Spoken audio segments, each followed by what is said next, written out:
Self-worth is the central hub of where everything else stems from. When a girl knows her value and worth and purpose, that's when it changes everything. Just like you can talk about purity with a girl and saving herself from marriage for sex till they're married. You can talk about that until you're blue in the face with a girl, but really until she understands her value and purpose and worth, that's when it changes everything, and that's when your heart aligns with God's heart. I know one time we had a girl that she had an unplanned pregnancy. She's 19 years old. She was totally freaked out. Her mom left when she was 2 weeks old, and she just has a dad, and she was an only child. And her dad, he's an Italian and very opinionated, and he found out she was pregnant, and he just was furious. And he said, "You would be a horrible mother. You cannot be a mom."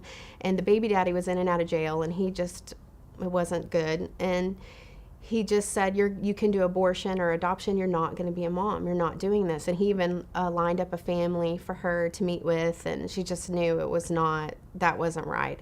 And so she had even gone to get the abortion, and there were a line of people outside the abortion clinic praying, and she just drove right on past, and she just didn't know what to do. And she just was so distraught. She kept thinking about her dad said she would be a bad mom, and she worked at a UPS shipping store. She was on her way to work, and she said, "God, if you're real, I need you to send me someone that I can talk to, because I have no one to even talk to. If you bring me someone that has a box and that has a shipping label with a church or a ministry or something, that's when I know that I'll be able to talk to this person that comes to my counter." And she said she was at work all day and she did not see anyone come. She just kept checking every label that would come through, and there wasn't anything. And then finally, 5 minutes till closing, someone came in and it said church media services on it. And she said, "Do you work at a church?" And he said, "No, I don't work at a church. I just have a company that caters to churches." And she said, "Oh," and she was just kind of disappointed. And he said, "But I go to church." And she's like, "You do? Where do you go?" And he said, "I just go to Gateway across the street." And she's like, "Oh." And so she just knew that was her cue to just let it all out. She said, I'm pregnant. I don't know what to do. My dad said I need to get abortion or adoption, and I just don't know." And he says, "I'll be a bad mom, and I don't know who to turn to. I'm so freaked out. I don't know what to do." And he was just like, "Oh, okay, well, I'll just take down your information and I'll have my wife call you, and I think that our church has something, and let me check on it, and we'll call you." And so she was like, "Okay." And so he, encouraged her, and she came to Embrace Grace. She came to the first class, and she was telling all of us up to that point what had happened. And she said something under her breath that I feel like, to me, it was what it just aligned everything up in my head as far as where all these girls are and what their situations are. She said, "My dad says that I'll be a bad mom, but that man at the UPS store said he thought I would be a good mom." Here was a guy she's not ever going to see again. She met one time.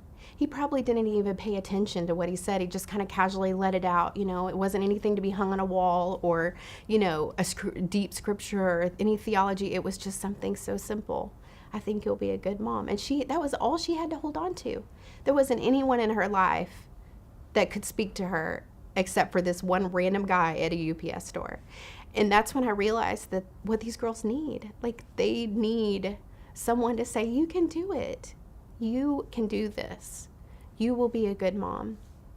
And so, I feel like if someone's in your chair at a pregnancy resource center and you've got a couple minutes to talk with them, this couple minutes that you have with this girl may be the only light that she has for months, the only thing. And they hold on to that. Whatever you say, even if you're just planting seeds that you may not see anything happen right then, it will come up later. And to just speak life into them because they don't have that. I know we had another girl once that she had come a couple classes to Embrace Grace, and then she had her sonogram to find out if she was having a boy or girl, and she found out she was having a boy, and she called me, and she was so excited, and she's like, "Amy, oh my gosh, I'm having a boy, I'm so excited." And we just, cheered and laughed and just so happy. And I said, "What did your family say? Have you called your friends? What did everybody say?" And she said, "I don't know, I called you first."